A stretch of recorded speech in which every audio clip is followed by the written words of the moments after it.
you have some time to go through all the arm balances next week, that you understand a little bit, that we've chatted about most of them. We'll just see how we go. Don't feel pressured to do everything till your fullest. If you're feeling a little bit tired, a bit niggly, just take it easy, and we'll just have fun with it.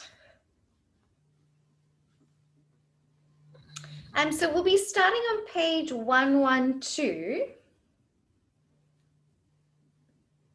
I'm going to briefly chat about our plank, downward dog, and chaturanga, which we've already spoken about a bit in the sun salutations.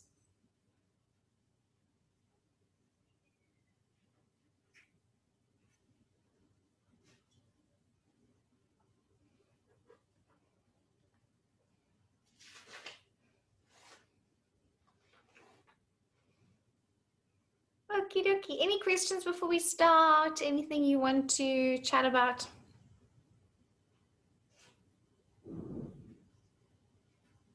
Okay, we're going to do a few rounds of sun salutations to begin, and within those sun salutations I'm going to talk a little bit more about plank, downward dog, and we'll do our kneeling chaturanga, and then we'll discuss chaturanga in its fullest. So when you're ready, come to standing at the top of your mat with your feet together.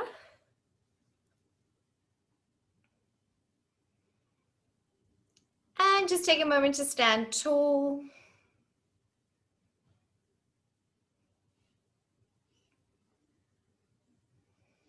Palms facing forwards, chest is lifting.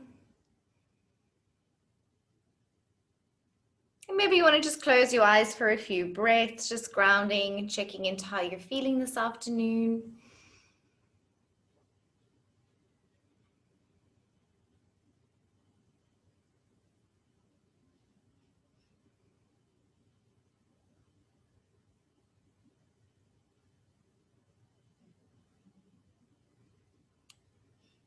Nice. So when you're ready, we're going to inhale, take the arms up for high mountain, hastasana. Just reaching up through the sides of the body, feel a nice stretch.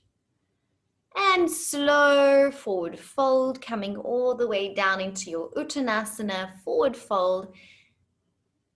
Hands coming in line with the feet, back of the neck is relaxing. And bringing the hands onto the shins for a halfway lift. Press your chest forwards, lengthen your spine, broaden across those collarbones. And then bring your hands to the mat and step back into plank. So first of all, you're going to check your hands. Spread your fingers. Pointer finger can point forwards if that's comfortable for you. We're stacking the shoulders over the wrists. Beautiful. Press thighs away from the floor so the legs are engaged. And make sure that your head isn't dropping, but your gaze is slightly forwards so that your neck is in line with your spine. Arms are strong and active.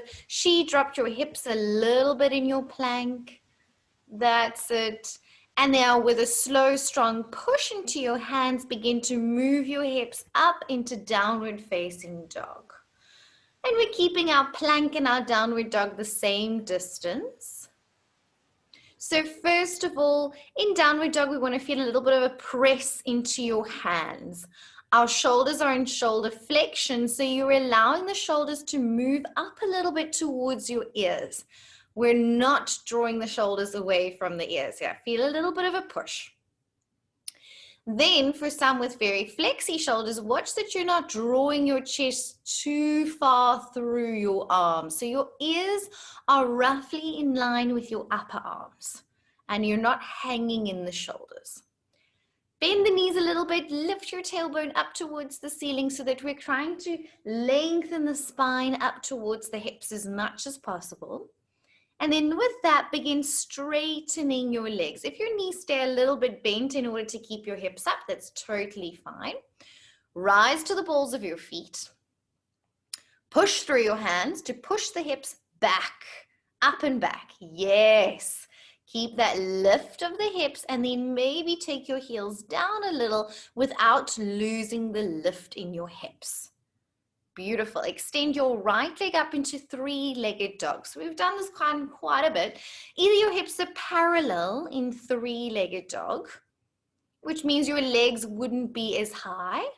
Otherwise, allow your hips to open. And notice when you do that, your shoulders tend to roll a little bit open as well. And that's totally fine. Good. You can bend your right knee and take your heel over towards the left sit bone. And quite nice if you're doing back bends for a little bit of an added stretch. Let's come back to center, back to down dog, and release to the other side. Take the left leg up for three-legged dog. Hips can be parallel, which then you'll notice your shoulders are more parallel and straight. But as soon as you allow the hips to open, your shoulders may lean a little bit. Depending on the purpose of your pose, that's totally fine, or you can keep them straight. Bend the left knee, taking the heel over towards the right sit bone, opening up as if you were to prepare to go into a wild thing. Good. Come back to center and ground back in down dog. Gaze to the top of the mat, walk, step, or jump to your hands. And when you're ready, move into a halfway lift. Inhale, pressing chest forwards, lengthen spine. Really draw your shoulders away from your ears here. Really exaggerate that lift in your chest. Good. Exhale to forward fold, head down and soften through the back of your neck.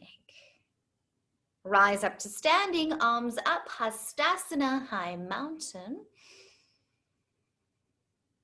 And then releasing arms down to your sides, Tadasana, mountain pose. Beautiful. All right, we're going to flow one more time, taking that a little bit further so we can chat a little bit more. If you have any questions, just keep them in your mind to ask in a minute. All right, now moving more into an intermediate sun salutation with a kneeling chaturanga. Are you ready? Inhale, taking arms up, high mountain, Hastasana. Slow forward fold, coming all the way down. Hands in line with feet, relax the neck, option to soften the knees. And coming into a halfway lift, hands to shins, exaggerate the lift in your chest. Broad collarbones, yes, nice. Hands coming to the ground, step back into plank. So now we know fingers are spread, shoulders are stacked above the wrists. The shoulders are in a neutral position. Thighs are active. Then from here, we lower the knees straight to the ground to come into a kneeling plank position. Look forwards, bring your hips forwards slightly so you feel like you're in plank. Pause here. Look forwards, breathe in. We're going to lower in 10 seconds. Bend your elbows into your sides, slowly down in 10, 9, 8. Squeeze your elbows in. Now remember to move forward. 6, 5, open your chest. 4, don't let the shoulders roll forwards. 3, 2, 1. Very nice, everyone. Lowering straight onto your belly as 1. Fabulous. Curl the shoulders back into cobra as you inhale. Baby cobra up, pointing the toes, lengthening the back of the neck, and that sensation of dragging the hands back to switch on your triceps. Softly release. And then with a strong push, push into like a reverse chaturanga, back up to kneeling. Tuck the toes, back into downward facing dog. Excellent, well done. Beautiful. Gazing to the top of the mat, option to walk, step, or jump to your hands.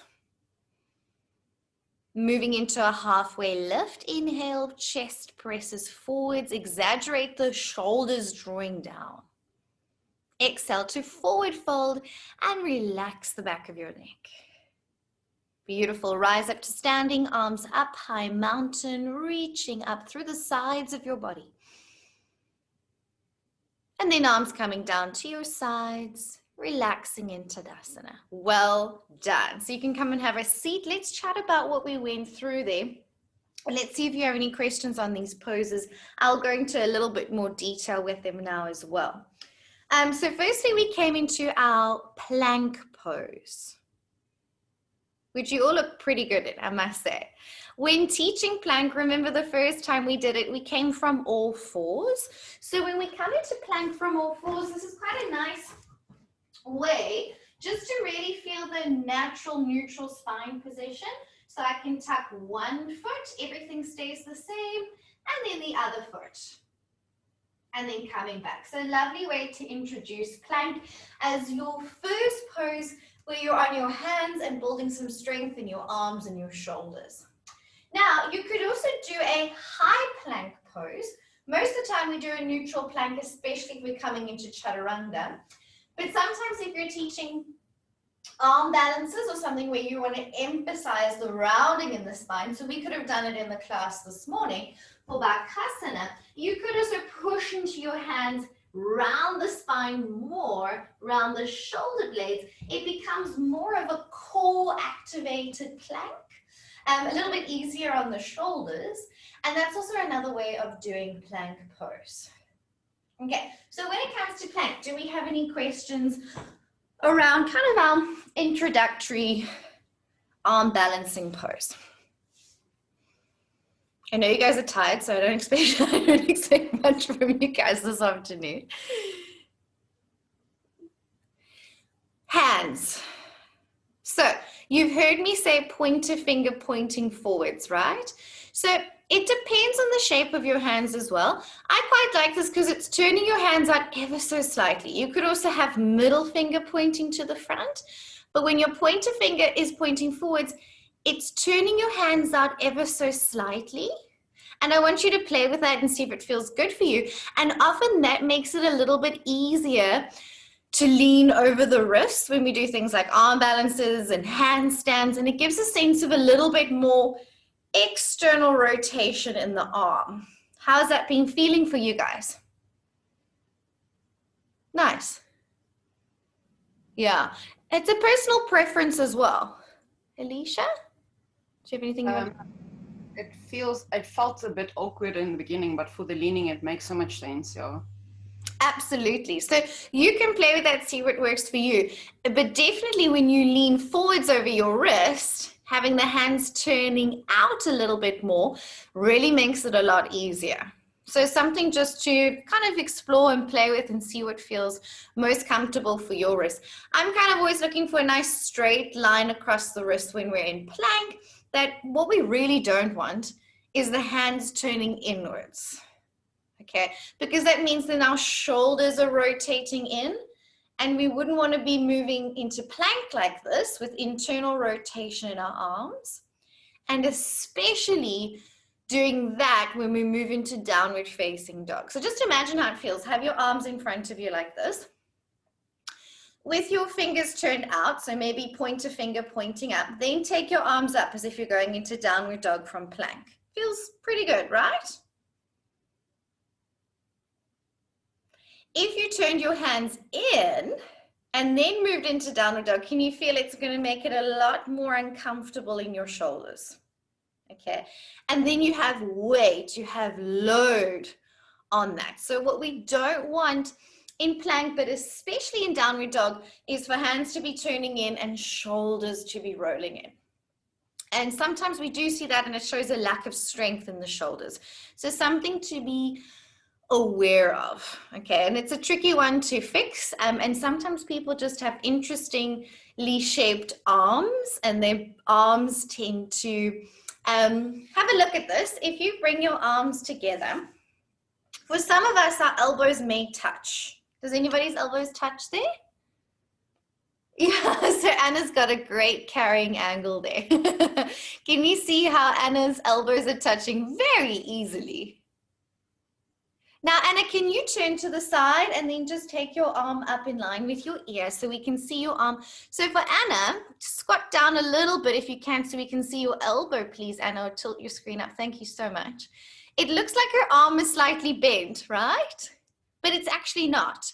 It's just the shape of her arm, and it's called a carrying angle, and it's quite common and something we see quite a lot of in yoga. And Anna, you have maybe been told a whole lot of times, straighten your arm, and it is actually straight. And it's just the shapes of your arm bones that may make it look a little different. So in downward dog, Anna might look like her arms are bent, but they're not. So we see all sorts of interesting things in yoga. And basically, when we move into downward dog, arms in line with ears. So I think it was you, Marlene, you tend to hang a little bit into your shoulders there, and you were aware of it and corrected yourself. So I'll show you what that looks like. And it just basically depends on your shoulder flexion range of movement. So you can see my shoulders have quite a big range of movement in them. So I also have the tendency to tend to hang in downward dog, which I don't do anymore. But from plank, pushing into downward facing dog, I'm pretty much going to stop where my ears are in line with my upper arms. Can you see if sorry, my mat's a little slippery, so I'm going to hold on for this. Can you see we wouldn't want this too much, okay? Because what I'm doing there is I'm not using a lot of strength. I'm kind of just hanging in my shoulders, okay? And then if your shoulders were a little bit tighter, you might feel like it would be the opposite, that it would be harder to get your ears in line with your upper arms. So we all may look a little bit different. Have a look here. If I draw my shoulders away from the ears, can you see how I'm sinking in my shoulders here? And then the cue I've been giving you, and look what happens in the spine and the alignment of the shoulders, is to push a little bit. Can you see when I push, instead of sinking, I'm now pushing, it's lengthening the spine, and you'll see we get this nice straight line from the arms to the shoulders up to the hips, as opposed to a sink. It's like there's a little bit of a kink in the shoulder, as opposed to a little bit of a push in downward facing dog. Okay, does that make sense? Could you see the difference in the sink and the push? Okay, and that's going to translate later on when you want to do handstands. It's not going to be helpful to sink into your shoulders because you want to push and press through your hands in a handstand. So that kind of strength and awareness starts off in downward facing dog. One last thing for you to check. What we wouldn't want in downward dog is hands turning in and shoulders rotating inwards like this, okay? And how we fix that is we come from plank. Maybe you turn the hands out a little bit. Maybe you think of turning the upper arms out a little bit. It's very hard, and be aware, it might also be a structural thing that bones just look different, right? But we'd fix it by coming from plank, thinking of a little bit of outwards rotation, and then trying to keep that as we move into downward dog. So in downward dog, the upper arms are rotating outwards a little bit. Okay, something you probably don't even have to think about or worry about, but we just don't want hands turning in and shoulders rolling in. Does that make sense? Okay. And then in downward dog, we've spoken a lot about the hips, bending the knees to lift the hips up, and all of you are looking fabulous in that.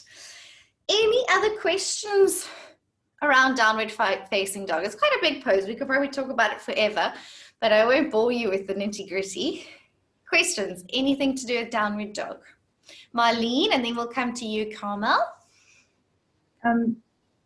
Should your elbows be in a slight micro bend, or do you need to block out through the elbow? So hyperextended elbows aren't too much of a drama. Okay, if you felt, Marlene, that it was actually quite sore and uncomfortable, then a micro bend is fine. But it's also fine, just you can straighten your arms fully, and they might be more than straight, and that's also totally fine. And with the knee, sometimes it can be a little bit more uncomfortable because you've got a kneecap involved. But hyperextended arms are very common in yoga, and it's not really a drama unless there's discomfort and pain. If you bend your arm, it's going to feel like a completely different pose because it's harder to get that push. So I think it's for you, Marlene, it's totally fine. When I see you in a closer setting, if it was an issue, I would let you know. But for this, not a problem. No, yeah, I mean, I don't think my elbows don't quite hyperextend. It's more so that I've been taught always to have a slight micro bend in the elbows. Yeah. Interesting. Yeah, it's just kind of doing a whole different action because when you straighten your arm, you're switching on your tricep and you can feel that. And that's what we're looking for in these poses. Where if you're bending your arm, you're losing that activation. And then when you go into handstand, you definitely wouldn't want to bend your arms. So it wouldn't be such a great habit. Bend your arms in a handstand, often you come down on your head. So I rather just straight arms. It's not a problem if your elbows hyperextend. It's often seen as a big issue, but it's really not. Cool. Carmel, your question? Something isn't making sense to me in the downward dog is where we bend our knees just slightly, but then lift our hips at the same time. So to me, it feels like if I am adding a bend, my hips are actually lowering, or the curve is being lowered. So I'm not quite understanding how we can lift our hips if we're bending our knees. Okay, so I'm going to show you so it's going to make more sense. But the idea, Carmel, is that you bend your knees so it's less tight in your hamstrings. Remember when we did the forward folds yesterday, because it's pretty much the same thing just with gravity in a downward position. Remember yesterday I said you could bend your knees to help you to tilt more from your hips. And that is what we're translating into downward facing dog. So if my hamstrings were really tight, this was kind of how my downward dog would look. And bum would be tucked under a little bit because of the shortening of the hamstring. So if I bend my knees a bit, like we did sitting, it's taken the tension off the hamstring. So now I'm going to tilt my bum up to the ceiling and not down more towards the feet, but hips moving up more. And then the knees may stay a little bit bent and you'll still feel a good stretch in those hamstrings. Does that make more sense, Carmel? It does. It actually does. Thank you. I didn't think about the fact that you're actually going deeper into the fold with your shoulders and your arms. Yeah, you can bring your chest in a little bit more, but the main action is also to lift your bum up higher and tilt more from your pelvis. Do more hip flexion. Okay. Cool. Thank you. Pleasure. Okie dokie. Any other questions around downward dog? Okay. I just wanted to tell Carmel, if you ever need a perfect example of that, it's me. You want to show it, Candace? What's that? That would be so nice because it's tricky for me because I probably just did a very backbendy downward dog and it wasn't the best example. I'm going to spotlight you. Thanks, Candace. So Candace says her hamstrings are a little tighter. So when she goes into downward dog, and try and straighten your legs, Candace. So you can see there's a little bit more rounding in her back there. Can you see that? Okay. So if Candace bends her knees a little bit, tilts more from her hips, which will straighten out her back, but now she's hanging a bit in her shoulders. So I'd say lessen your shoulders, Candace.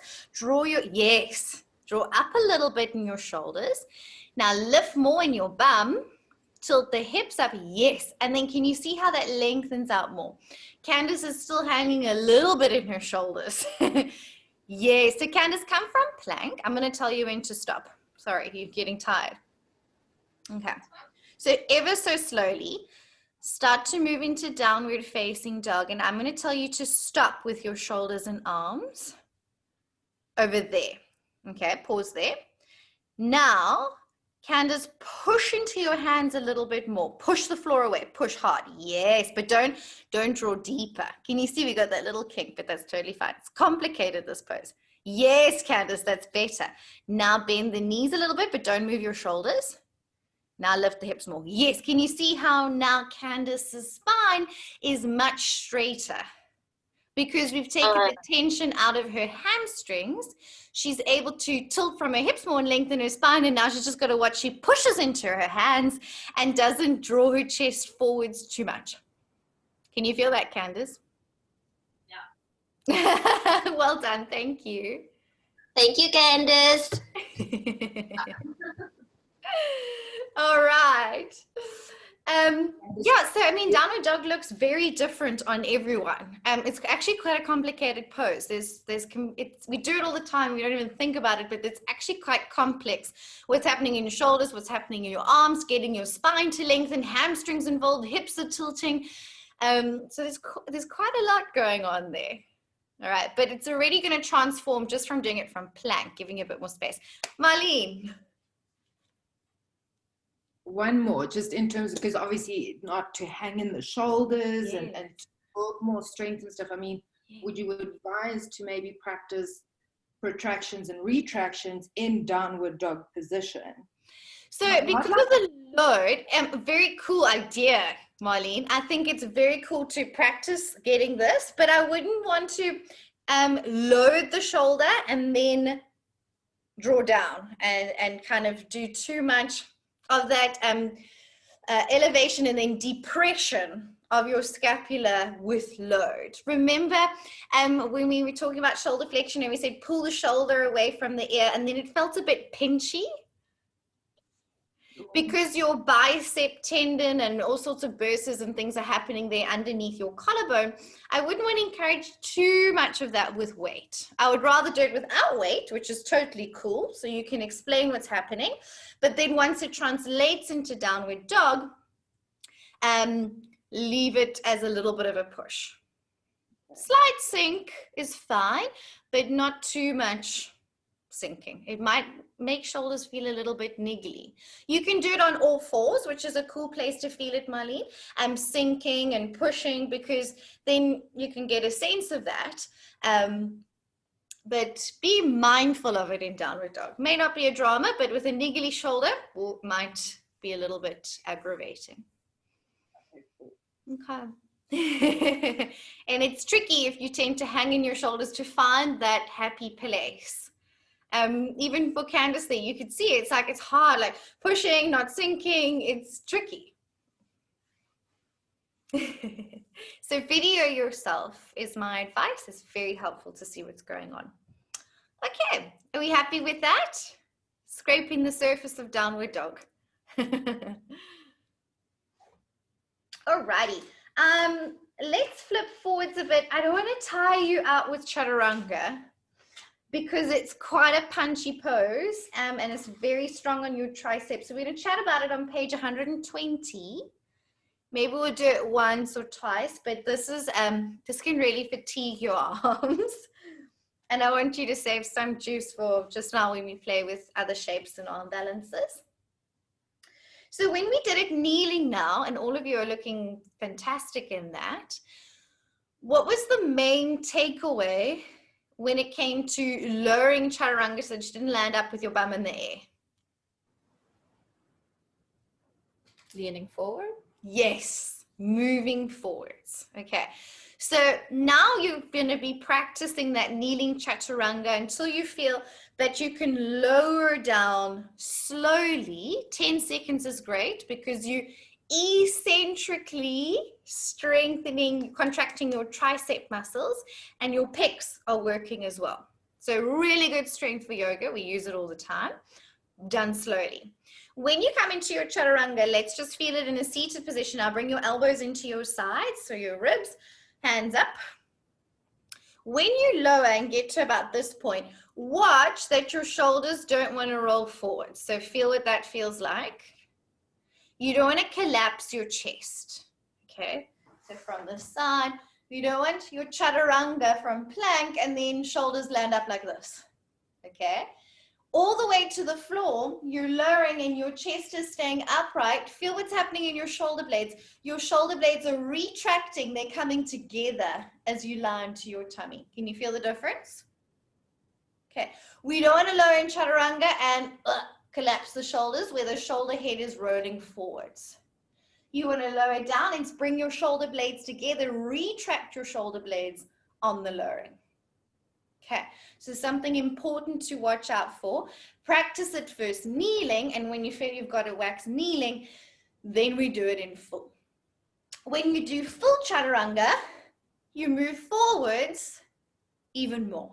Okay, so I'm going to show you quickly a full chaturanga, and then I'm going to leave it optional for you if you want to give it a bash or save your arms. If you're working with any shoulder niggles, maybe just back off this one until your arms are feeling a little stronger. Okay, so if I'm doing a full sun salutation, we'll do it next week when we do upward facing dog as well.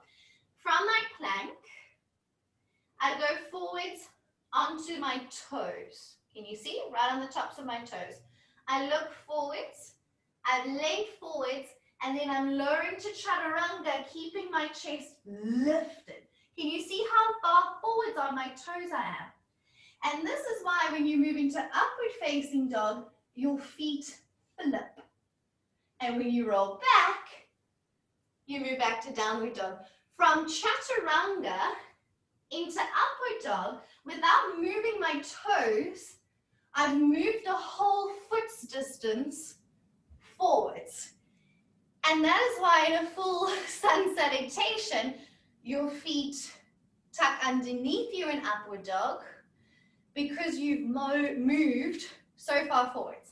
So it's not about this, which I always see up tuck, tuck. The whole idea with chaturanga is that you've gone forwards. Okay. And that's kind of how it all translates in a sun salutation. And I think we've never really been told that.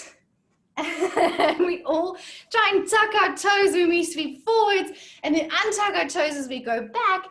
The idea is to move forwards in chaturanga, and then upward dog you move even more forwards, and then you go back into downward dog and you go very far forwards. Okay.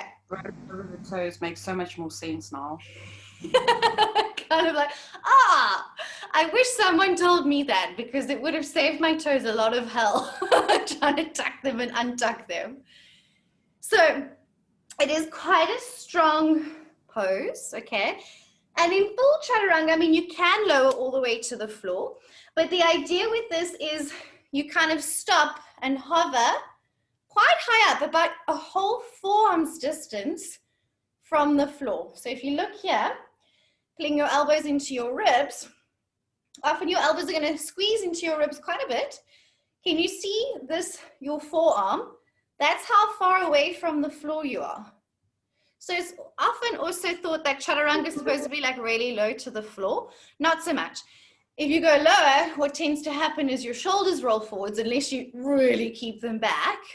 It's actually quite upright. You stop over here, your collarbones are open and your shoulder blades are drawing together. And you've gone forwards, so that's put a lot of load onto your upper body. It's quite fierce. Do you want to give it a go? Either kneeling or full, or just watch. I'm going to leave it up to you. Okay, so let's go from plank. Let's all stop halfway. So whether you're doing it kneeling or full chaturanga, we're going to stop at that halfway mark. Okay. Okay, so from your plank, Fiona, you're going to go even more forwards, but that was great. Look forwards in your plank. Move forwards onto the tops of your toes. Slowly start to bend your elbows and bring your shoulder blades together as you lower. Squeeze your elbows in. Stop halfway. Stop halfway. Elbows into the side. Stefan, squeeze your elbows in. Your elbows are going out. Elbows should be touching the ribs. Yes. Collarbones are open. Shoulder blades are squeezing. Don't sink in your back. And then from here, you could sweep to upward dog, or if you're on your knees, you can lower into cobra. Can you feel? And then Sakili's right there. Oh, so it's back bends. Here we are.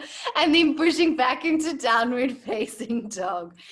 And we'll talk more about upward facing dog. It's a bit of a lazy back bend. You do tend to hang in your lower back.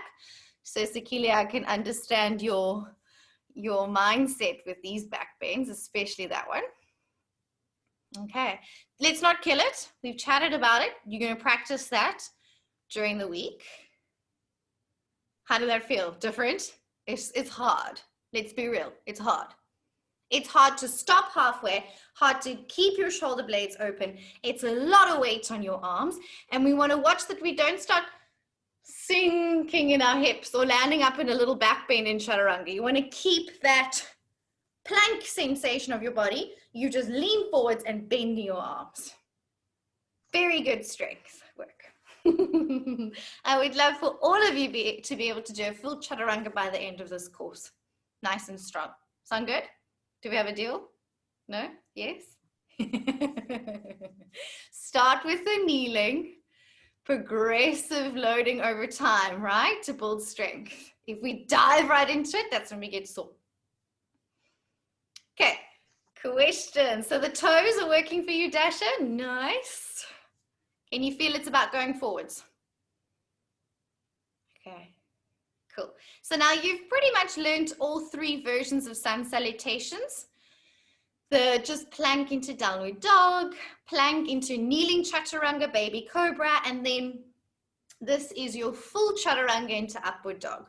And I'll talk more about it when we do upward facing dog next weekend. Okay, any questions before we move on? Good, cool, practice that. So I'm going to flip back in the manual to page 118. Side plank.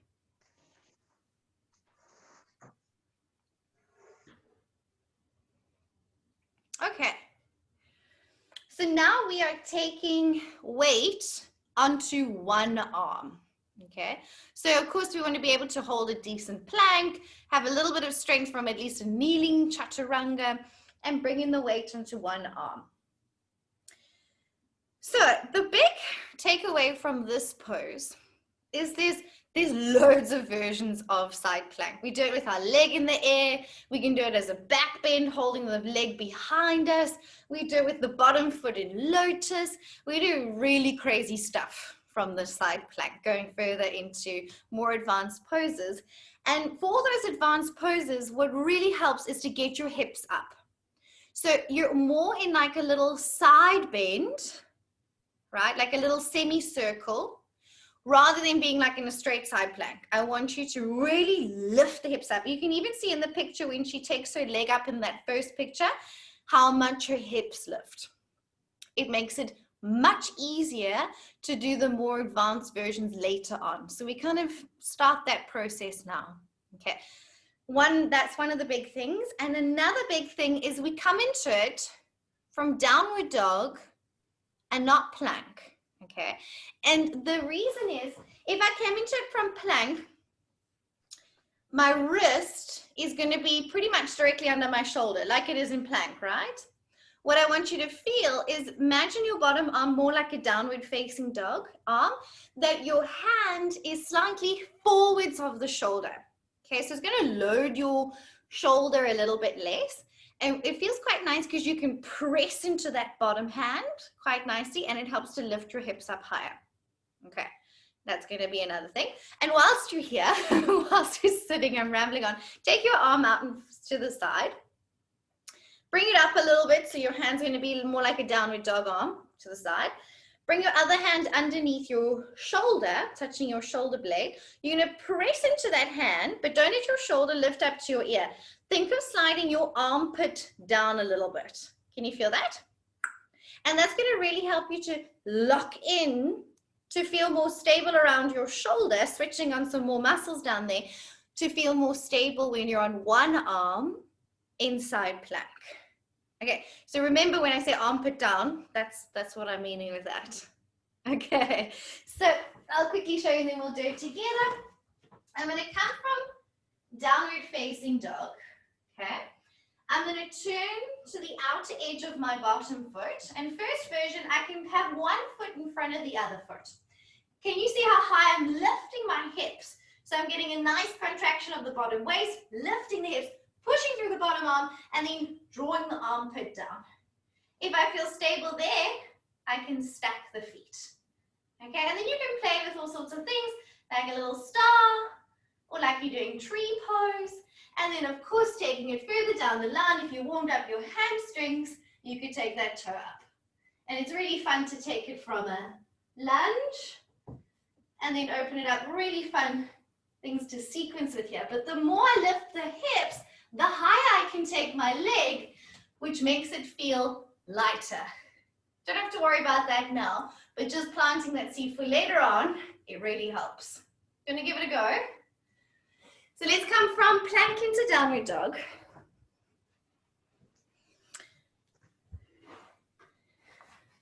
Don't hold for too long if you need to come out at any point. If you've got a niggly shoulder, do it very quickly, Sarah, on the good arm, and then maybe just leave it on the other arm. Okay, or just watch. Shift your weight into your right hand or whatever side and turn onto the outer edge of your right foot. You can have one foot in front of the other. Push your hips high up towards the ceiling so you can feel that bottom oblique nicely engaged. Can you see your bottom hands forwards of your shoulder? Nice. And then draw your bottom armpit down. Can you feel how that locks you in to feel more stable? Maybe you want to stack your feet. If you're feeling crazy, you can lift your legs in the air and do all sorts of things if you want to. But the main action is to push through the bottom hand. Lift through your hips as high as possible. Lift the hips, lift the hips, lift the hips. Move back through downward facing dog when you're ready. And then transition to the other side. Nice. That looks great. Moving to the left, lift the hips. And if you're taking the toe up or anything, go on lifting the hips. Nice. Nice, Stefan. Nice pose. That's it, Alicia. Good. Lock down through the armpit, lift through the hips. And then back to downward dog. Take a little child's pose if you want. Don't overdo it. And soften. It's quite a fun pose. One of my favorite poses to sequence for with the leg up in the air. So many things you can do. Yay, Stefan, first time in full position and it looked epic. Well done. It's rare that we have guys with strength and flexibility. Normally the guys are a little bit stiffer, but Stefan is very mobile as well, so he had his leg high up in the air. Well done. How did that feel? Could you feel what I meant about drawing down through the shoulder? Did I help you to lock in? Yeah, but that's, again, I think that's something that's been ingrained from the gym days, that activation. So that, like, I don't really need to think about it that much. Good, good. And absolutely, if you've been trained in different stuff, I can see also Sakila, she has her Pilates background and she's in a beautiful side bend, like we call it in Pilates. So you have that awareness of how to move your body from the other stuff you've trained in, which is cool. And in yoga, sometimes the instructions are lacking for more strength and stability. And we want to bring that in to help people find that and focus more on strength. Well done. Okay, give your shoulders a little break. Everything we've done so far is in your assessment. Okay, so we will be doing a side plank. We will be doing chaturanga, either kneeling or full.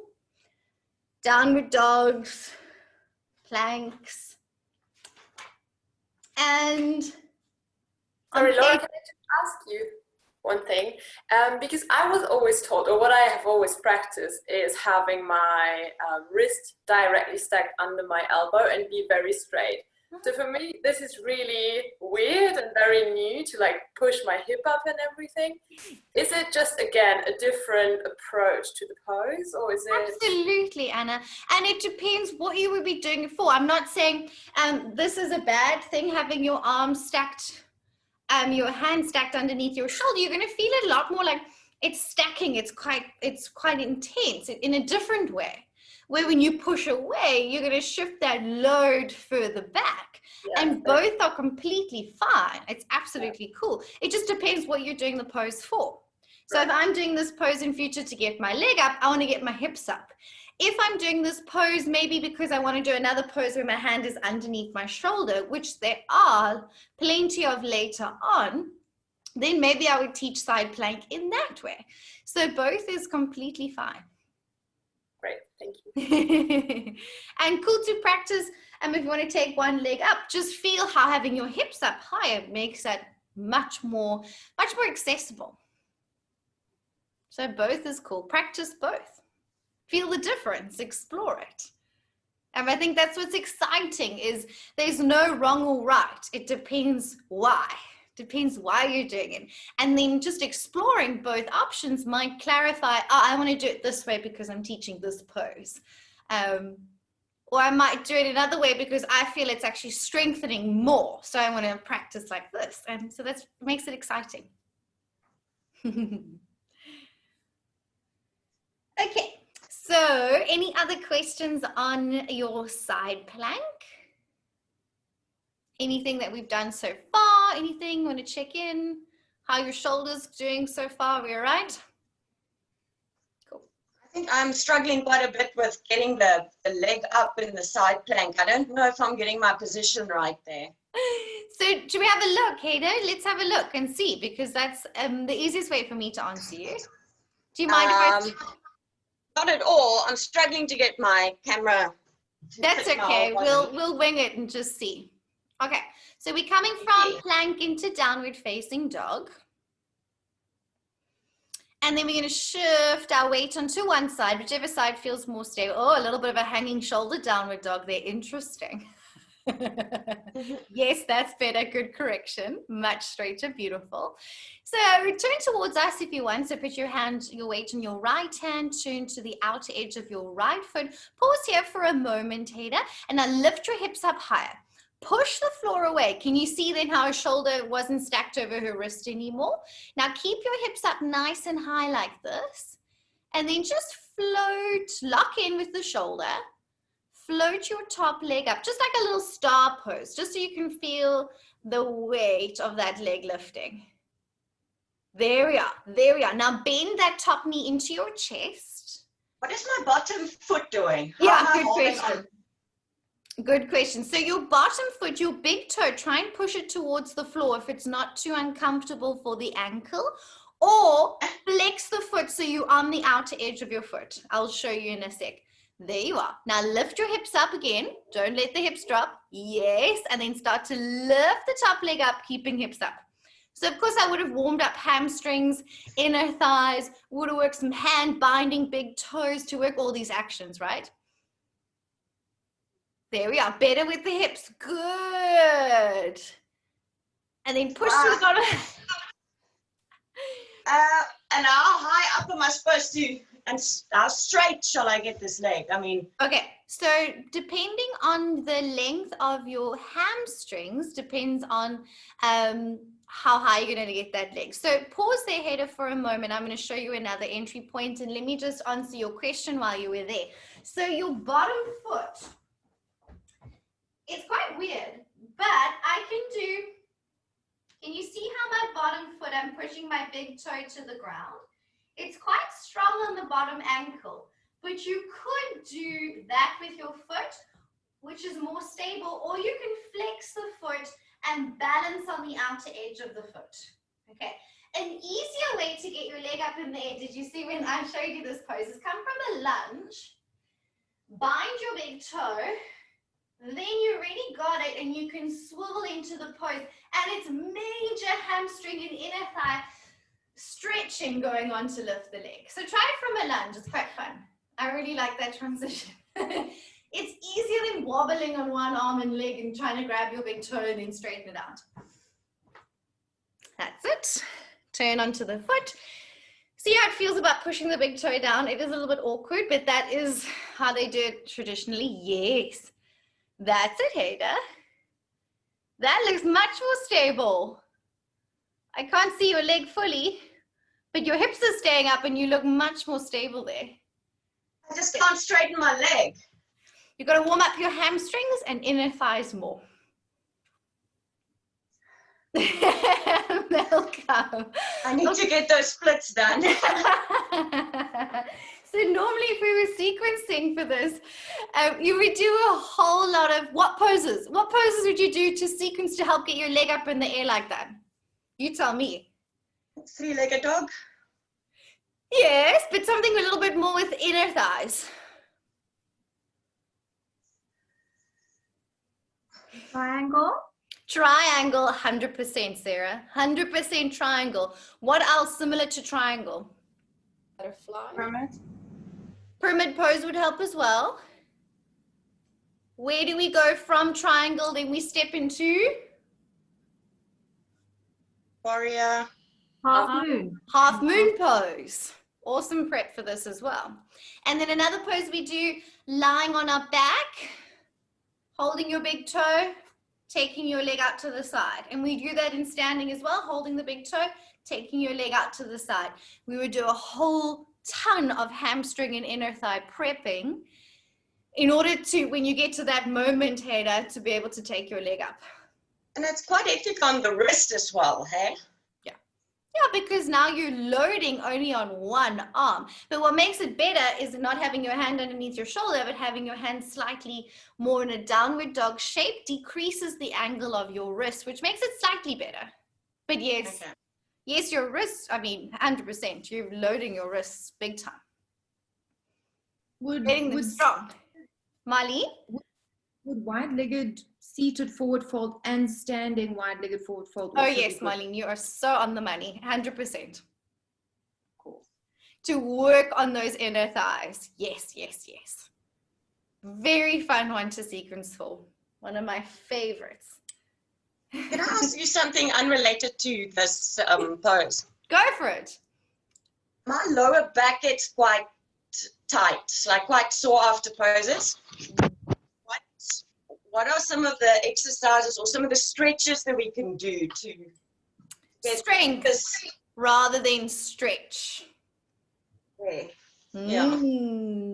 So what are good back strengthening poses we could do? First concentrically and eccentrically. I don't, what do you call this? On your tummy with your Shalabhasana and locust pose. Yes, absolutely. So that would be a nice concentric back strengthening exercise like Cobra, right? And then how can we strengthen our back eccentrically? So instead of back bending, how can I slowly forward fold to strengthen my back? Forward folding with keyboard with your hands. Yes, absolutely. Forward folding with arms overhead, maybe stopping halfway and coming back up.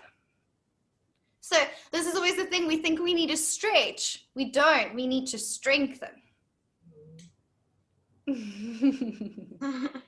And strengthen eccentrically, then you're getting a bit of both. Okay, Heda, does that answer your question? Yep, thanks. Cool. Anything else before we move on? Got an important question. I need to know where you get your yoga pants. Girls always want to know this. Dasha, private message me later and I will send you all the details.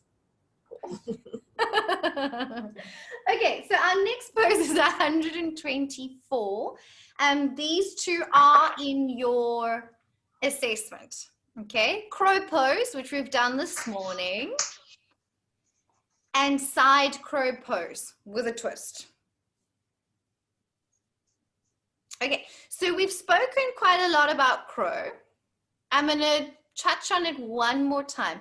And just to bring in a few things maybe that I saw in the class today, do you guys feel that working with the block and crow is helpful to get you into that lean, right? So it's an awesome prop to use for Bakasana. Okay, another thing I just wanted to make note of, I spoke about it when I was watching you guys, when you come into your crow pose, don't make your hands too narrow, okay? Especially the ladies, be broader, okay? So even if your hands are a little bit wider than your shoulders, you're creating a wider base, more surface area to balance on, okay? This is why, who posted the video of their husband going straight into crow very annoyingly? Candace. And this is why often the guys find it easier. They're broader through their shoulders, stronger typically, and narrow in the hips, right? Whereas ladies are the opposite. We sometimes are broader at the bottom, not always. So be broad, be strong. Take your hands a little bit wider than you think you need to, right? Everything about arm balancing is creating a shelf for your legs to rest on your arms. So when we do Start with crow. We want to use our upper arms like a little ledge to perch your knees onto. And if you're too narrow, you're not giving yourself enough of a shelf. Okay. So we drag the hands back, rise to the toes, squeeze knees to upper arms. What is your mantra in arm balances? What am I doing with my Drishti. drishti? Look forwards and then lean forwards. Okay. All arm balances are levers. Okay. Imagine a seesaw. Okay. As soon as you put weight more on this side, the other side lifts, right? So the more we lean forwards onto our arms, look forwards, lean forwards, the lighter our legs and hips become. All arm balances are about leaning forwards enough to take the weight into our upper body to lift the leg up. And the bigger the lever, if your leg is straight at the back, the more you have to lean forwards. Okay, so crow, we don't have to lift one leg off yet. There is a pose where you do. So you're just having to lean forwards a bit to get a sensation of lift off. Let's do one crow very quickly, not to tie our arms too much. Remember, a pillow in front of you helps you to feel safe to lean. So please take a pillow if you want. It's awesome. A block, if that was cool this morning. Take a block to start off your feet on. Laura, would you have the hands wider if you want to do a straight arm one as well? Potentially, yes. Maybe slightly wider. Maybe slightly wider. It just depends on your body. You would have to adjust accordingly to what feels good for you. Okay. Or just straight underneath shoulders if that feels more stable. Okay. Just don't be too narrow. Okay, so come into your squat, either on your block or on the floor. Feet together because we want those toes together when we move into our Bakasana. Bring your elbows down towards the floor and drag your hands back. Take a moment to shuffle your knees onto your upper arms. Find your shelf. Make sure hands aren't too narrow. Okay, be broad. Now, lift your chest and rise up onto the toes. Clamp your knees onto your upper arms. Look forwards. Slowly lean more weight into your hands. 1 foot up at a time, unless you're feeling confident. Keep looking forwards.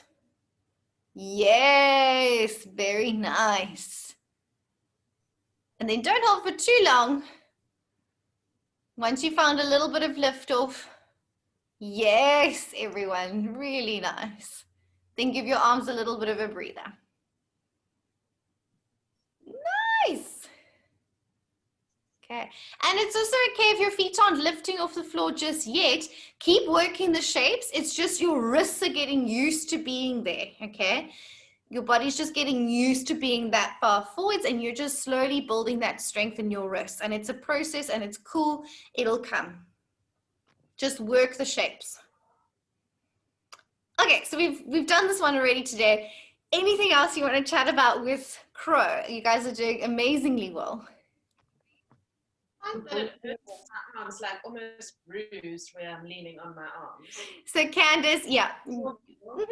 Yeah, you will get a bit of bruising. It's all good. Especially when we do the next one into side crow and spitty legs. Quite often you leave with tender arms. Your skin gets used to it. But quite normal to have some nice bruises along your arms.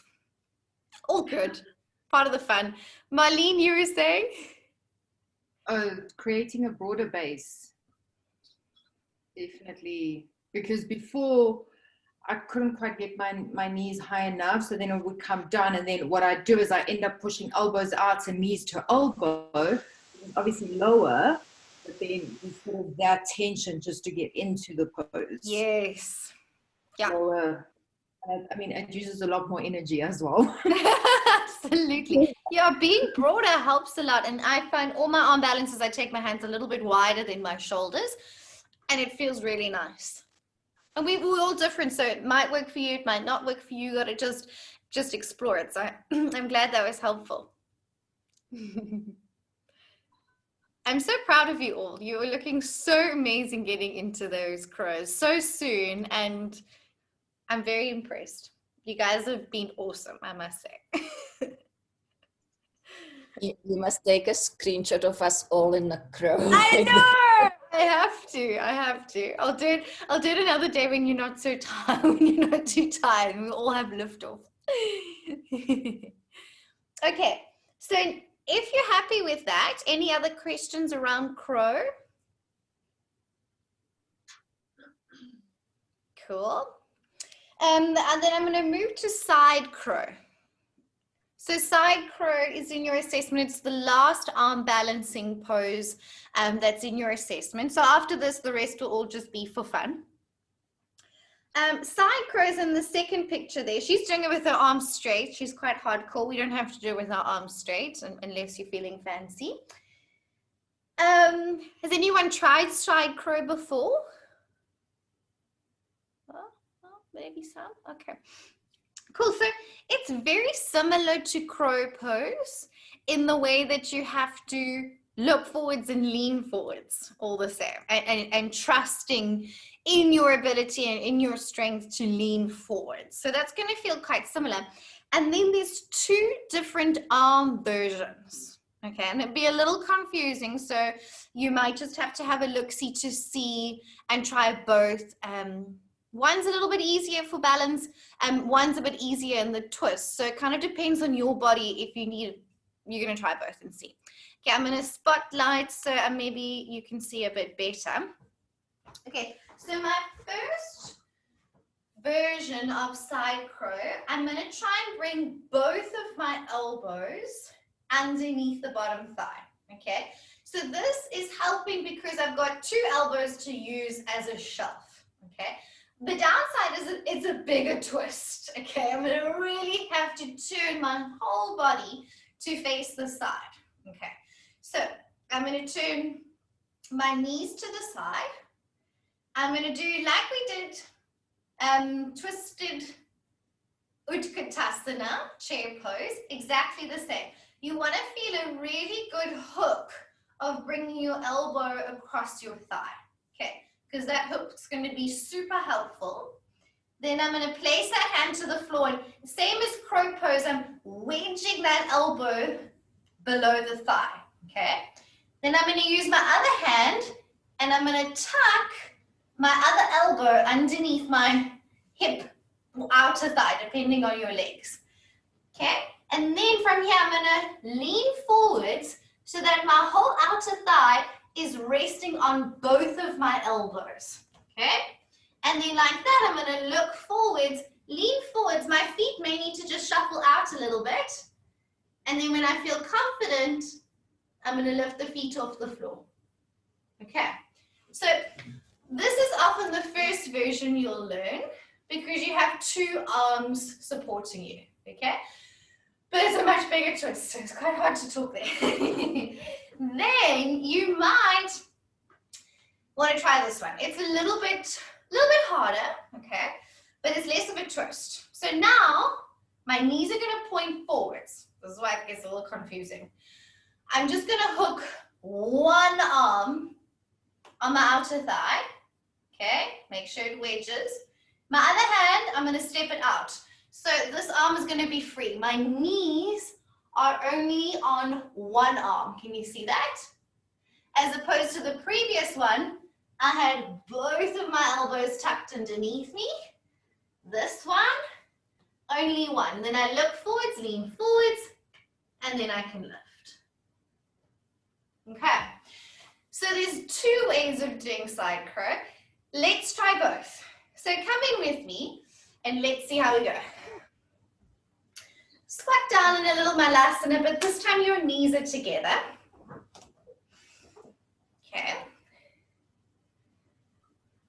We're going to take a little twist. So let's hook our left elbow on the right outer thigh and really snuggle that elbow as low down your thigh as you can and wedge the hand onto the floor. And then round your spine is you bring both hands to the mat, squeeze your right elbow in as well, and then rest both of your elbows underneath your outer right thigh. It's a big twist, it's a big shuffle, so just explore getting into the shape. Good. With both elbows hooked underneath you, look forwards. Lean that both elbows under, and now very slowly look forwards and start to feel a little lean onto your hands. Your feet aren't going to just float, so you may have to shuffle your feet out a little bit, and then you have to encourage them to lift. Yeah. Yes, nice, Anna. Okay. So can you feel both elbows working? They try it on the other side. One side's often a bit easier than another. So let's go to the other side. Hook your right elbow on your outer left thigh. Get a good shuffle in there. Then bring your left elbow in towards your left hip. Hands still shoulder distance apart, not too narrow. Look forwards, lean forwards, rise to the balls of your feet. And then let your weight shift more into your hands. Your feet may need to shuffle a little bit away. And then maybe you trust and allow the feet to flick up, almost like a little tail. Yes, Akile, beautiful. Nice, Amy. And it's okay, you might land on your face. That's normal. You got to do that a few times. It's part of the fun.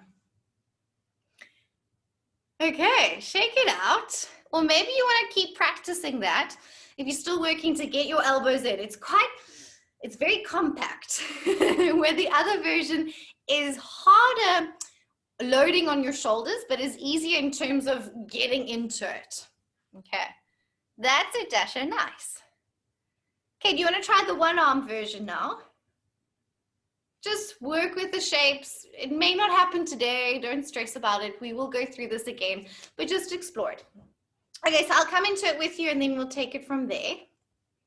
So this one is less like leaning on your arms, and you're gonna have to kind of hold more of a chaturanga shape with your arms. So we'll go the first side, hook left elbow to right outer thigh. Wedge that left hand in nice and close. And then step your right hand out to the side, so away from you, okay? Your knees and your fingers are pointing forwards in the same direction. I know that sounds weird. Okay, now what you need to do is shift your weight towards your right hand. Even though your weight is balanced between both sides, you're gonna have to lean on that right hand, look forwards, lean a little bit towards the fingers, and then lift the feet. So less of a twist, but a bit more loading in the shoulders. Just explore the shape. Lean forwards more, a little bit more. Anna, bring your chest closer to the floor. Yes, there we are. Hey, nice, Akila. Beautiful, nice lift off. Marlene, check your free elbow. Squeeze it into your waist so it's still like chaturanga. Watch the right arm still hugs in, the free arm. It feels like all my weight is on one wrist on the left hand side wrist if I go. Yes. So Dasha, transfer more weight over onto that right hand and then go forwards from there. So your drishti is still forwards of both hands. Shift your weight to the right, bend the right elbow, and now go forwards ahead of both hands. So you're not all on the left. Feel the weight on the right and then forwards from there. Yes. That's it. Could you feel more weight shifted?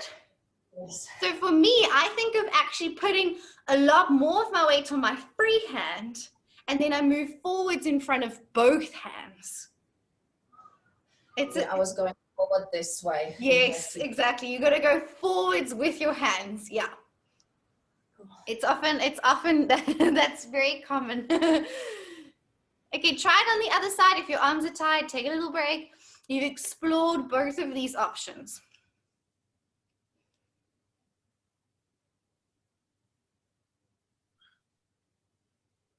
Look forwards, Lean forward, so your chest has to come down. Remember, it's like a seesaw. The lower you bend your elbows and bring your chest and face closer to the floor, the lighter the legs become. Yes, that's a better placement there, Fiona. That's good. Bend that arm, bend your elbows. Yes. Slowly feel it, slowly. Yes, yes.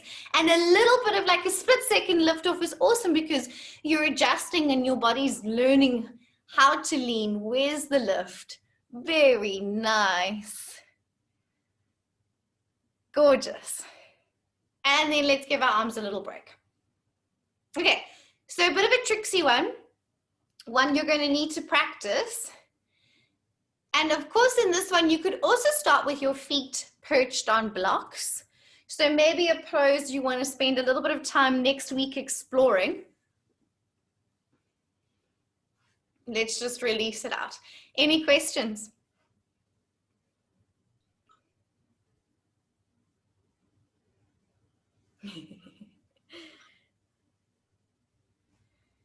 I've How got are a our arms question. doing?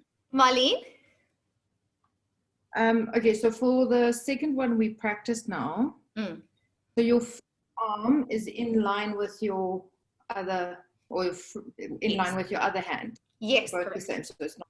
Yes, Okay. yes. So your hands are like this and then your knees are just on one shoulder. It's basically like normal crow, but your knees are on one side. Okay. Yeah. So both versions, your hands are still in line with each other. Okay. Thank you.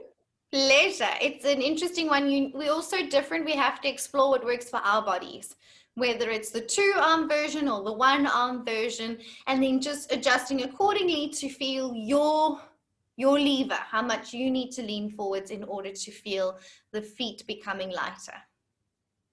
Okay, so those are all the arm balances you'll be doing in your assessment.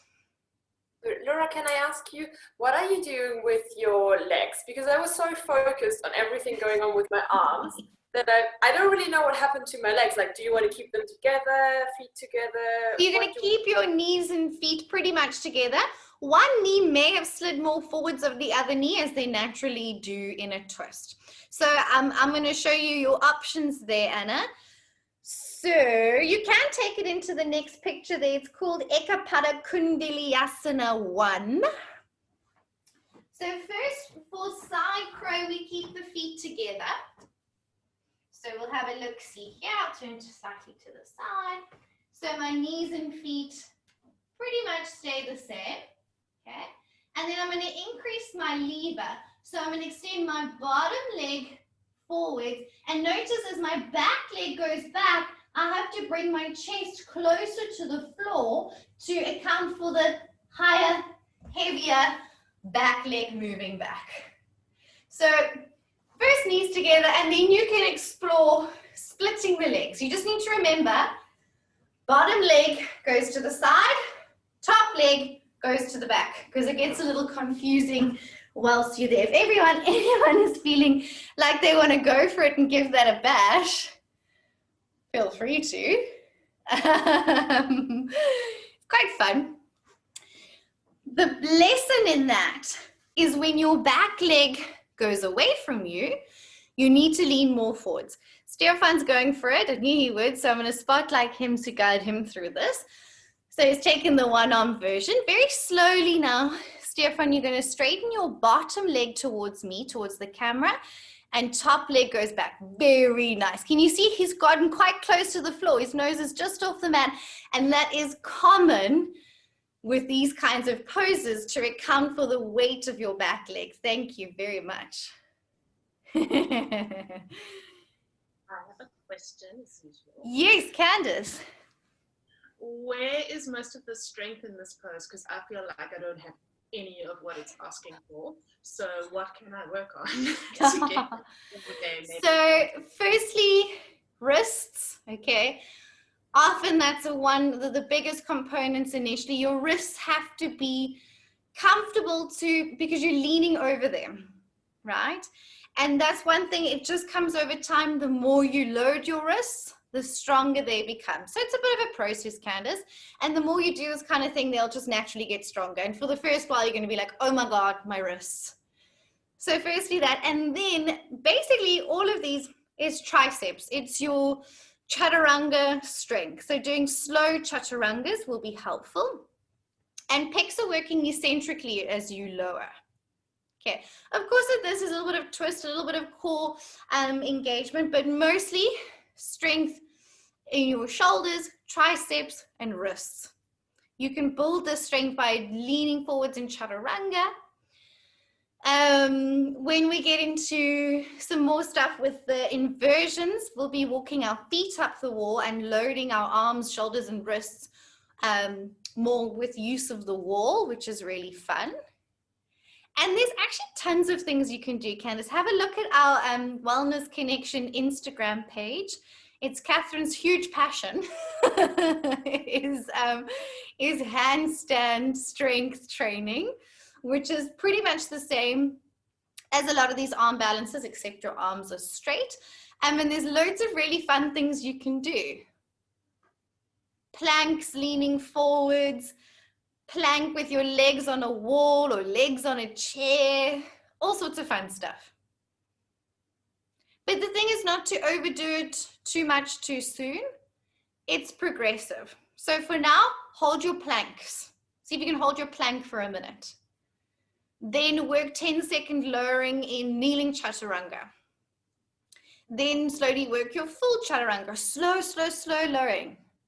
And rather less is more. Do just a few correctly, then a whole lot, and get sore and roll your shoulders forwards. And then actually just attempting the poses and going for it. Even if you're not lifting your feet, be in the shape of the pose, lean forwards, so that your nervous system is also understanding what the hell is going on. We're in a twist, we're on our hands, we're leaning forwards, oh my God, we might fall. And it's also just, it's just getting your body used to these shapes, especially side crow. Okay.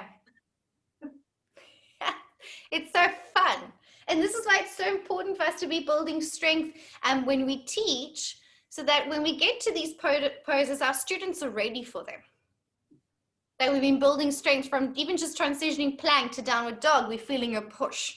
When we do chaturanga correctly, we're building that strength.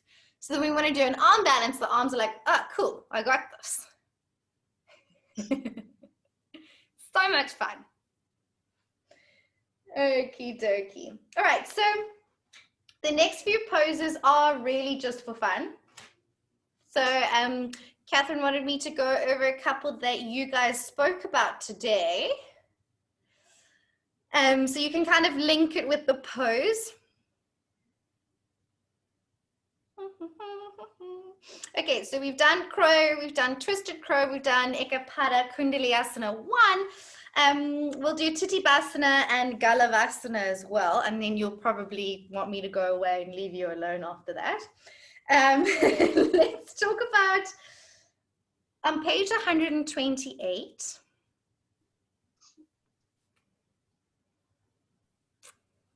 You will see there's page 128 and 129 is Bhuja Pidasana. Okay, she's got her legs wrapped around her upper arms and her ankles crossed over. And then basically very similar is Titibhasana on the next page. And then from there, you've just taken into massive hamstring flexibility and straightened the legs forwards. Okay, so often you might want to choose one of these poses for your asana analysis, where you can go, okay, I really want to do this pose. I have no idea how to do it or why my body can't do it. Let me break it down into what needs strength, what needs flexibility, and see maybe where I might be lacking in one of those. Okay, so it's a really fun one to break down. Okay, so first of all, when prepping for these kind of poses, what is happening in the spine? Rounding. Rounding, yeah. What is happening in the shoulder blades?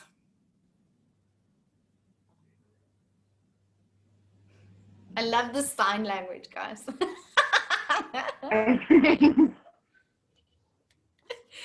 Your shoulder blades are moving apart. They're protracting, right?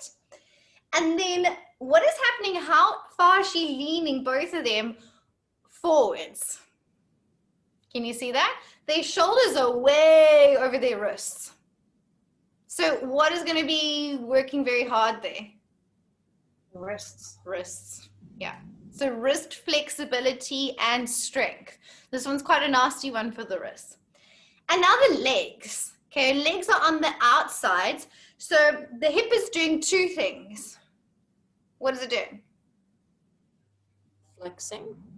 It's moving into hip flexion, absolutely, and External rotation. external rotation. You've got it. So what would be the prep poses you would do for something like this?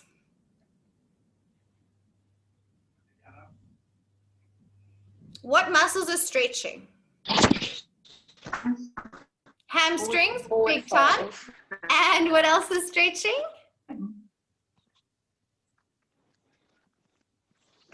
Butterfly pose. Yeah, you would do butterfly pose because your inner thighs are also stretching. So butterfly pose. What else? Tons of stuff. Where do we have Wide angle forward fold, wide-legged forward folds. Absolutely. Wide-legged forward folds. Absolutely. Triangle pose. What else?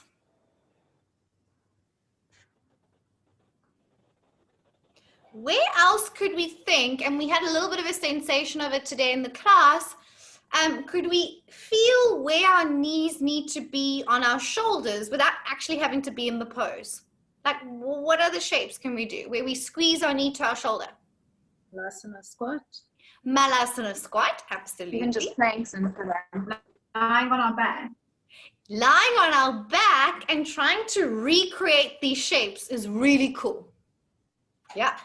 So you can lie on your back with your legs overhead and then feel how to get your legs up there. Absolutely. And think about, remember this morning we did lizard pose?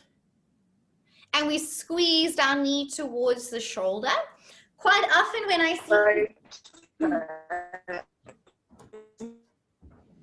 You could also do lizard and bring your shoulder underneath your thigh, and then you're really working that hamstring flexibility component with your arms more out to the sides.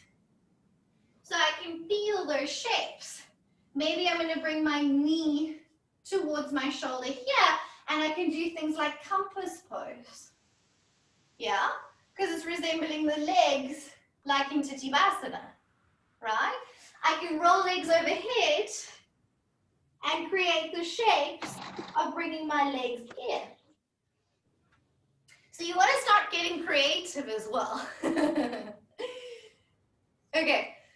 so I'm going to show you this pose. And because it can be quite tricky on the wrist, I will show you a version with the blocks, which quite often helps to make it a little bit more accessible. Okay, be aware I would have done tons of flexibility work for your hamstrings and inner thighs before going into this, because it is fiercely flexible, okay? So if you feel straightening legs into Tadasana isn't happening for a valid reason, because we haven't done a hell of a lot of hamstring work today. So just play with the shapes. You can practice and go through them maybe after doing the forward bend sequence where we did a lot of hamstring work in the week, and kind of play with it if you want. All right, so first of all, the snuggle is the key, okay? So I'm going to squat forwards and I'm going to snuggle my shoulder underneath my thigh as much as possible. So doing that, I put my hand kind of behind my ankle and Achilles, and I try and get as round and compact, super flexy, into the pose. Then my fingertips point forwards, and I'm going to roll back to sit down on my hands. Can you see how far back my hands go? So if I put my hands here too close, you're going to fall on your bum. And you probably will still fall on your bum 100 of times because it's part of the process with this pose. The trick is to take your hands as far back through your legs as possible. So that's flexibility in the hamstrings and inner thighs, as well as in the wrists. Okay, so that's why I'm taking the blocks to make that a little bit easier. You can try with or without blocks. Okay, so the snuggle is the key. Hands must go far back. Okay, so then when I ground my hands, I've now found a shelf for my knees to rest on my upper arms. I haven't got my knees very high, but anyway. So from here, I'm going to look forwards because I'm going to use the weight of my head to stop me from falling on my bum. I'm using my head for my lever. So I always say, stick your head out like a tortoise. And then from here, you can shuffle to try and hook your feet together. And it's quite cool as you can use the mat to shuffle and get that hook. Look forwards, lean forwards with my head and my shoulders. Then from here, I would kick legs forwards for Titivasana. Okay. Just have fun with it. It's a big pose and you're not very warmed up. So just kind of play, okay? Be aware you may fall on your bum, so be mindful of that. Stick your head out like a tortoise to keep more weight forwards is my advice. And just have fun. It's just yoga, right? It looks incredible, honestly. I think we've gone too far now. We've gone past what's required of you. I promise. You don't have to do this, but it's fun. Sakila, that looks amazing. Fantastic shuffle and shelf there. You've done this before. Okay, so don't rush your snuggle. Bend your knees, snuggle your shoulders as much as you can underneath your legs. Any good chiropractor recommendation? Just play with it. Don't take it too seriously. Then take your hands back as far as possible. Nice, Lauren. Hands back as far as possible. Sakila, that looks freaking amazing. Go for it. Yes. Nice, Amy. Look forwards. Straighten the legs, and then Stefan, begin straightening your arms a little bit. Feel that push. Yes, you're clamping your legs to your upper arms. So there's a little bit of an inner thigh squeeze there. And even just hooking your feet is cool. The Bhujangasana, Bhujapidasana is a lovely version just to feel, first of all, your knees on your upper arms and getting them to stay there. Yes, Lauren, just like that. That is so cool. Other way, Dasha, so your fingers are going to point forwards, yes, forwards with your toes. And your wrists will be on the blocks, so kind of the heel of your hand, and your fingers may be just off the blocks. That's it, Fiona. Your hands might need to be a little bit further back, Fiona, but give it a go. Look forwards, stick your head up. Yes, yes. Now hook your ankles. You've got it, Fiona. Nice, Sakila. I think you can straighten your legs, Sakila. Go for it. Got a fantastic stable base there. It looks so cool. Yes, yes, yes. Amazing. Oh, that is so beautiful. Stunning. Absolutely stunning. So there's quite a bit of strength in your hip flexors and your inner thighs, keeping your legs up there. Yes, Hader. Yes, yes, yes. You've got it.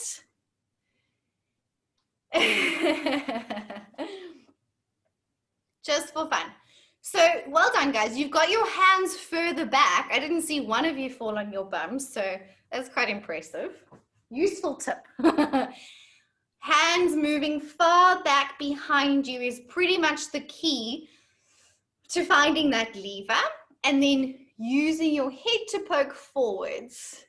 Core cramp. Using your head to poke forwards so that you use the weight of your heavy head to stop you from falling on your bum. Okay, nice rounding in the spine. This way you're feeling your abdominals, which is good. Okay, so a lovely pose to break down. And most likely you get to the conclusion that, oh my gosh, your hamstrings need to be really flexy to straighten the legs. And your thighs have to be strong because quads are what straighten legs. Your quads have to be fiercely strong as well. When I started with all these crazy arm balances when I met Catherine, I realized that my hip flexors and my quads needed to be much stronger in order to keep my legs up. And when my hip flexors and my quads got stronger, I could do all these balances. So it's quite interesting here. So doing little things like just sitting and lifting legs and holding them up is useful for this pose because when you're there, you're having to keep your legs up. And doing little things like L-sits and lifting legs up, and wide legs, very useful strength and cool stuff to bring in. Maybe not all in one class because your students will hate you and be very tired, but cool strength work to bring in strengthening classes. Something you don't think about. Okay, so let's just take a little breather after that one.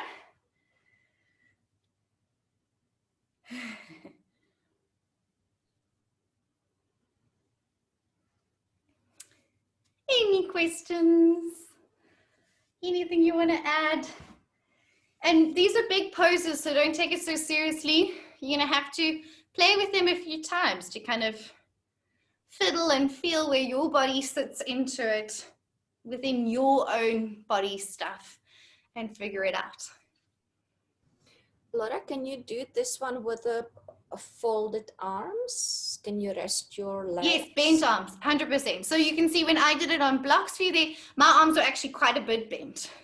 So I use my bent arms like a really nice stable shelf to rest their legs on. And then over time when you feel strong, I mean, the straight arm versions are always much harder because then your legs are having to clamp themselves against your arms. And are you leaning forward? Absolutely. So you're leaning your chest forwards a little bit, and which means you are stretching and leaning past your wrists. Same as the other arm balances. Your head goes past your ear. And the head is just because you can't really see your hands, you're not aware that you're leaning past them. I just like the instruction to stick your head forwards because it stops you, it brings you more forwards and stops you from falling on your bum. Especially when you've got blocks, it's quite a way to fall onto your bum. So it's nice to really try and think of keeping your weight forwards, which all of you did very well. I'm quite impressed. Okay, how are you feeling? So probably a little bit knackered at this point. That's normal. I'm going to go through one more pose with you guys today. Maybe two. We'll see how we go. Because Ashtavakrasana is also really fun. Okay, on page 131. This is a pose you also discussed with Catherine. Yes. Flying pigeon. Ekapadagalavasana. Okay, so you tell me, how would I prep for this? So you can see the front leg is like in a pigeon kind of shape, right? Not very clear in that picture, but you guys probably chatted about it. How would I prepare myself to get into this pose? First of all, in the front leg. Let's just talk about the front leg. Pigeon. Pigeon? Yes. Lots of pigeons. What else? Butterfly. More stretches. Butterfly pose. Fire log. Fire log. Absolutely. Fire log is a winner for this. Figure four. Figure four. Yes, figure four rocks for this pose. You're actually going to enter it through figure four. So those are kind of the main ones. You guys got it totally right. And then my back leg. How am I going to prep to lift my heavy leg back into extension and squeeze my butt and hamstring to get that leg up? Warrior three. Warrior three. Yes, you guys are quite fancy. And what else? Similar to Warrior three. You're so right. Downward dog. Downward dog and taking one leg up like a three-legged dog and feeling that back leg lifting. Yes, yes, yes.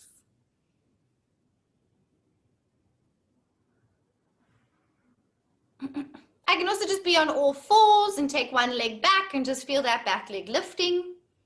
A little standing split wouldn't do any harm, feeling that back leg lifting nice and high.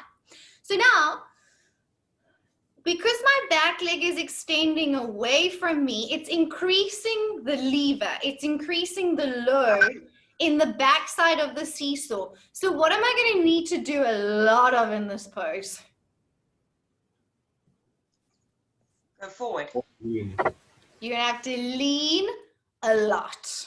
Okay, so depending, I don't have very long arms, so when I come into this pose, my nose is very close to the floor because I need to lean so far forwards to counteract the weight of the back leg. Remember, it's all about levers. The more you lean, the lighter that back leg becomes. If it's a heavy back leg, you've got to lean a lot. So those with longer legs, this is much harder because you've got a longer lever. Those with little short pixie legs, much easier. So it also sometimes depends on your body, and your proportions also come a lot into play here. Okay, so some great preps, which I'm just going to prep my hip for a little bit, and then you guys can do it with me.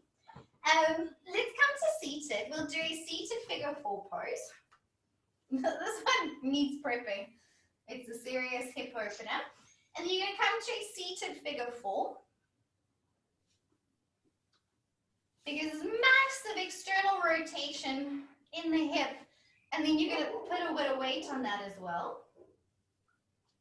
So seated figure 4, got right ankle crossed over left thigh, and then you're going to shuffle in nice and close so you can feel a nice big stretch into the glute of your right leg. Can you feel that?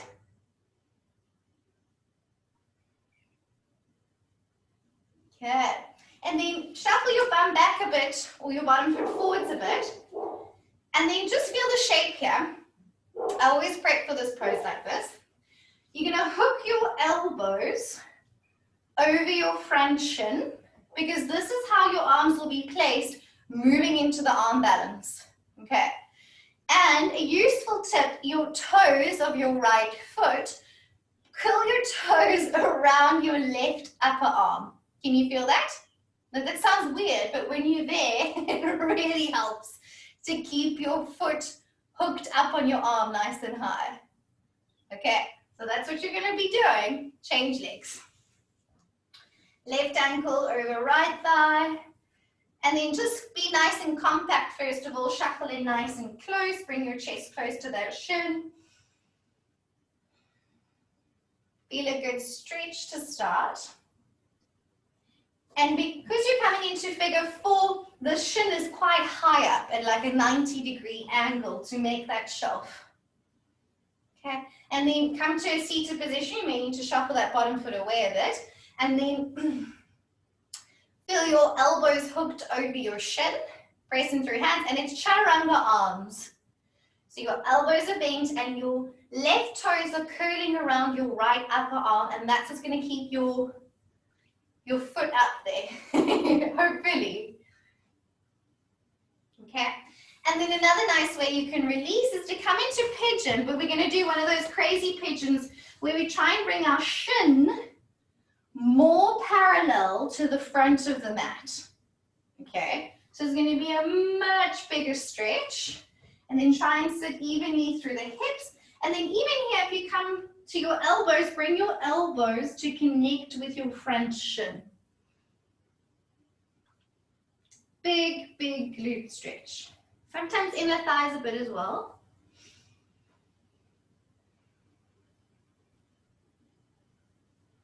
And then sit on your right bum cheek, bring your left leg around into like a thigh log pose. So stack your shins on top of one another. Okay, if you look down, there should be a little perfect triangle between your legs. And then you're feeling a big external rotation in the left hip now. If you're very flexy, you can forward fold. If you're like me and it's like screaming, you can stay upright.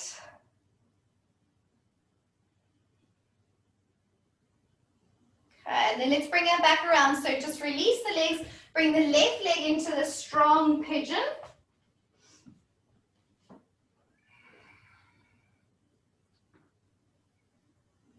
And then forward fold onto your elbows. Bring your elbows, connect with that front shin as much as possible. It's really tough. Remember, this is an advanced pose, so don't take yourself too seriously.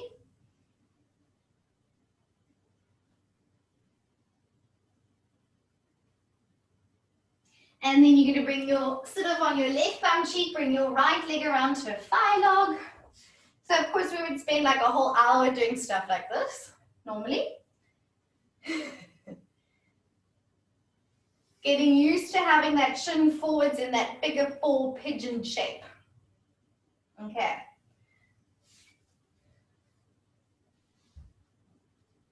Big stretch. Take it slow. Remember, just work the shapes, don't force anything. This pose comes in time, okay? It's a big pose. Just have fun with it. If it doesn't happen today, that's normal. It doesn't happen a lot of the time. So, coming into the pose, I'll show you briefly and then you can have some fun with it. I'm going to come from a standing figure 4 pose. And I've crossed my ankle over my thigh. And I'm going to sit down into standing figure 4. Then from there, I'm going to take it further. So this might just be where you play today. It's just getting into the crazy shape of this pose. Figure 4, and then hands come to the floor. Then I'm going to ground my hands, and I'm going to bend my arms like chaturanga. Can you see these right toes? I'm going to really curl them around my upper arm. Look forwards, lean forwards, and then just feel your bottom foot lifting off the ground. Okay? Start there. Let's not go too crazy. Just see if you can feel that bottom foot lifting off the ground. If you even get that far. Okay, figure 4. First, elbows just underneath the shin in standing figure 4. Then hands to the ground. Go slowly, please. Bend your elbows like chaturanga. Look forwards. Curl your toes around your upper arm. And just feel the shape, okay? It's amazing if you're going anywhere near this. If you're going further, yay, Shakira, send that leg back now. You look quite happy there. You'll have to lean more, Shakira, as that leg goes back. Oh, I know, it takes it to a whole nother level, but well done. Yes, Akile, fantastic. Nice. Hey, you guys are doing brilliantly. Better than our 300-hour course. Okay. Well done. Just work the shapes today. Oh my gosh, so tired. If you want to go on the other side, go slowly, please. From a standing figure 4, curl toes around the upper right arm. Squat down. And then hands to the mat. Bend your elbows like chaturanga, arms to make the shelf. Look forwards, lean a little to your hands. Just feel the shape. Maybe your bottom foot lifts off the floor. Then you're going to go, oh my gosh, you're going to feel everything's fired up. And then you'll need to bring your nose close to the floor in order to squeeze your bum like your life depends on it and take that leg up. Yes, Shakira, yes, nice on that side. It's very strong glute contraction to take that leg up at the back. So bum strength is important, you see? Not only about stretching those glutes, also about strengthening them. Okay. Laura? Yes. I can do it on the right, with the right knee in figure 4, but the left knee doesn't. But I've got my legs, my knees are a bit niggly. Yeah. So don't push it, Hader. Definitely don't push it. And when you're in the pose, try not to collapse on the knee, but push your front shin down into your upper arm. So it's almost like you're pushing away with your shin. And then just don't push it. Don't push it. Okay. Look after your knees. If they're telling you something, back off or bring more strength to stabilize them. And just watch it, Hader. All good. Okay. Preserve your knees. Okay, that was fun. How are you guys doing? You did very well getting into the shape, because even just the flexibility of getting into that pose is like mind-blowing. It's very, very difficult. So well done. And it doesn't matter either.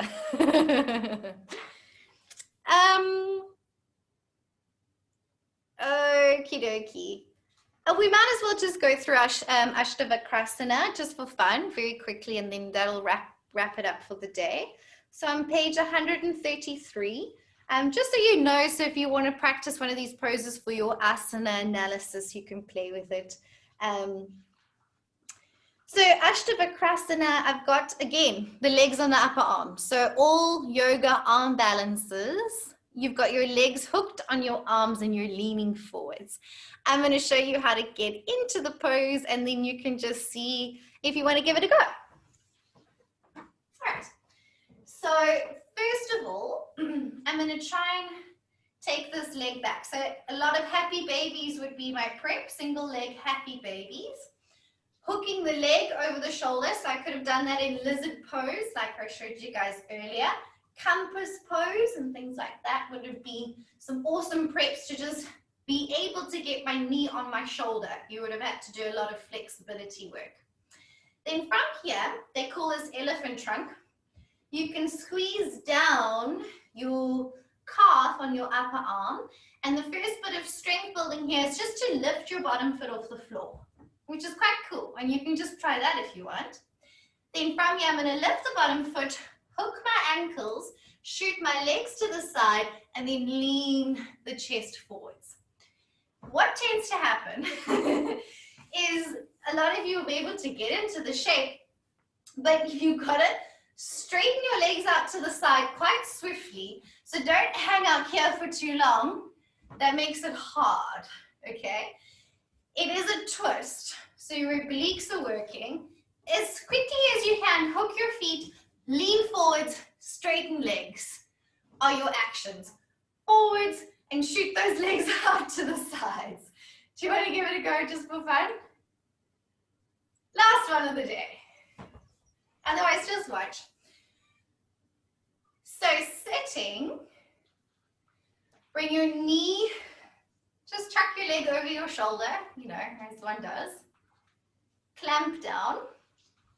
Slide that hand back so that you wedge that hand underneath your arm and underneath your leg.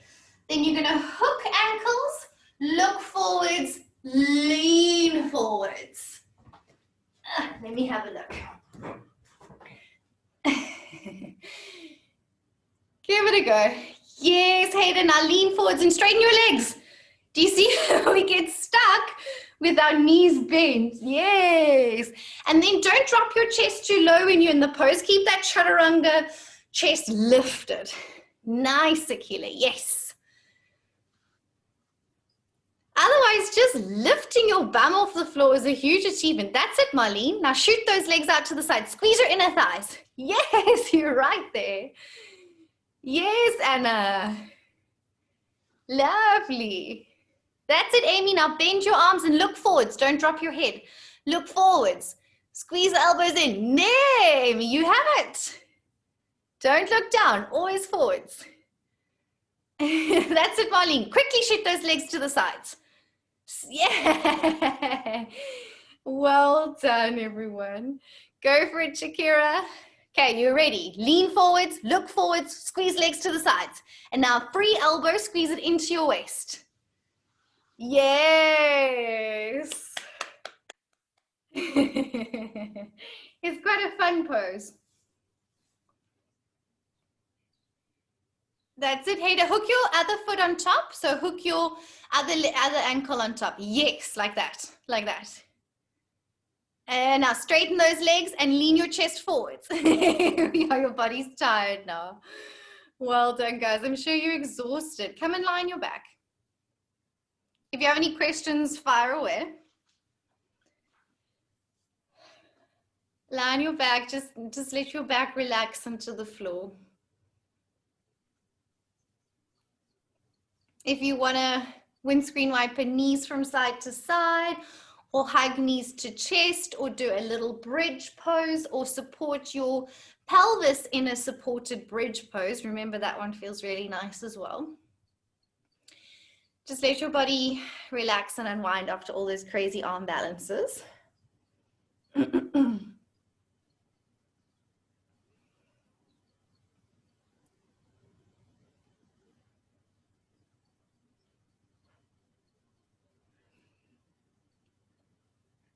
And then ground your feet and come into a little bridge pose just to counteract all the rounding of your back that you've been doing. You can just press hips up or place a block underneath your pelvis for a supported bridge. Feels amazing. Wherever you are, just a little gentle back bend to counteract all that rounding. You can bind your hands or leave your arms to your sides, whatever's feeling good.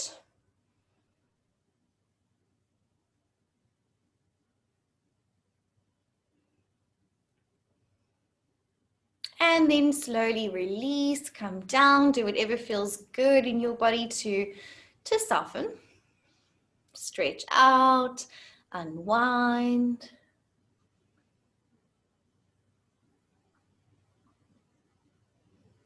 And then let's just come lying flat on our back for a short Shavasana.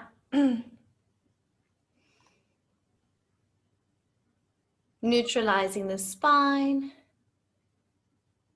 and allow your bodies to completely relax.